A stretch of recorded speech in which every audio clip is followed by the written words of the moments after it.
Yaramalala fantatrao tsara fa matoao mijery anao maharitra dia misy teny izay mba tiako ambara saingy sadaikatrao sy miaotra mba faniriko hoe tena mba tiako raha avy hatrany de hainao zay tiako atao na tsy miloka akory aza ny vavako indro meko anao ny fitiavako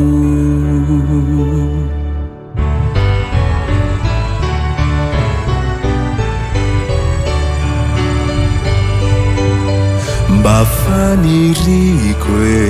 tena mba tiako raha avy hatrany de hainao zay tiako atao na tsy miloka akory aza ny vavako indro meko anao ny fitiavako fanyayane efela-no ny tempo anao ny fo efela nona niriny arahantsika roa fa tsy mba sainy laza sy natahotrao satria manayao sao ianao tsy tia zao ao mahetanao tsy haiko intsony izay atao fa tena babonao resisy lasa dalanao te hitratratratra mafureny izao tontolo izao e tiako anao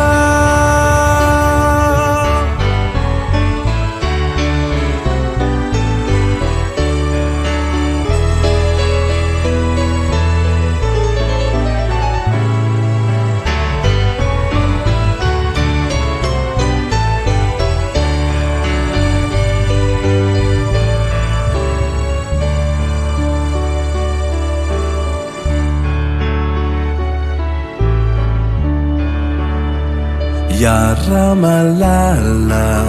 fantatrao tsara fa matoao mijery anao maharitra dia misy teny izay mba tiako ambara saingy sadaikatrao sy miaotra mba faniriko hoe tena mba tiako raha avy hatrany de hainao zay tiako atao na tsy miloka akory aza ny vavako indro meko anao ny fitiavako fanyayane efela-no ny tempo anao ny fo efela nona niriny arahantsika roa fa tsy mba sainy laza sy natahotrao satria manayao sao ianao tsy tia aneo tsy tany intsony tapa-kevitrao ny laza ka na tsy haino ay azy anao maikao ivazavaza hitratratratra mafureny izao tontolo izao